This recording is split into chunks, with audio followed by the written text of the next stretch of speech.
Fascino BS6 model key on பண்ணோம் அப்படின்னா இந்த மால் ஃபங்க்ஷன் லேம்ப் வந்து எரிஞ்சுக்கிட்டே இருக்குது கண்டினியூஸாக. ஸோ இதை வந்து எப்படி ஆஃப் பண்ணுறது அப்படின்றத தான் பார்க்க போகிறோம். ஸோ இந்த BS6 மாடலில் இதை ஆஃப் பண்ணுறதுக்கு நமக்கு வந்து OBD டூல் அப்படின்னு சொல்லக்கூடிய ஆன்போர்ட் டயக்னோசிஸ் டூல் வந்து நமக்கு வேணும். இந்த பக்கம் வந்து கீழே வந்து ஒரு சின்ன பிளேஸ் இருக்கும், அதில் வந்து ப்ரெஸ் பண்ணணும். இந்த இடத்துல ப்ரெஸ் பண்ணிட்டு புல் பண்ணிங்க அப்படின்னா வந்துடும் நமக்கு இந்த OBD போர்ட் மாட்டக்கூடிய பிளேஸ் வந்துடும். இதில் வந்து TVS, சுசுகி, Yamaha இந்த மாதிரி நிறைய மாடல் வந்து நம்ம ஃபிக்ஸ் பண்ண முடியும். ஸோ இதை வந்து கரெக்டாக வந்து உள்ள பிளேஸ் பண்ணிடணும். இந்த மாதிரி லைட் எரியுது அப்படின்னா பவர் சப்ளை வருது அப்படின்னு அர்த்தம். ப்ளூடூத் ஆன் பண்ணதுக்கப்புறமா சர்ச்சிங் டிவைசஸ் கொடுங்க. அவைலபிள் டிவைஸ் அப்படிங்கிற இடத்துல OBD2 அல்லது OBD டூல் இந்த மாதிரி ஏதாவது ஒரு பேர் வரும். அதை கிளிக் பண்ணிங்க அப்படின்னா ஆகிடும்.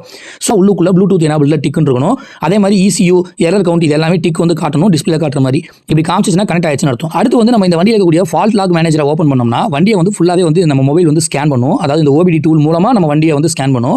ஸோ இப்போ வந்து பார்த்தீங்கன்னா வண்டி ஸ்கேன் ஆகிட்டு இருக்கு. ஸ்கேன் பண்ணிட்டு என்ன கம்ப்ளைண்ட்ங்கிறத சொல்லுற 3 புள்ளியை கிளிக் பண்ணிட்டு கிளியர் ஃபால்ட்னு கொடுத்துட்டீங்கன்னா இந்த ஹிஸ்ட்ரியை வந்து எரேஸ் பண்ணிடும் OBD டூல். வந்து பார்த்தீங்கன்னா மால் ஃபங்க்ஷன் லேம்ப் எரிஞ்சிட்டு இருந்தது, இப்போ வந்து எரியலை.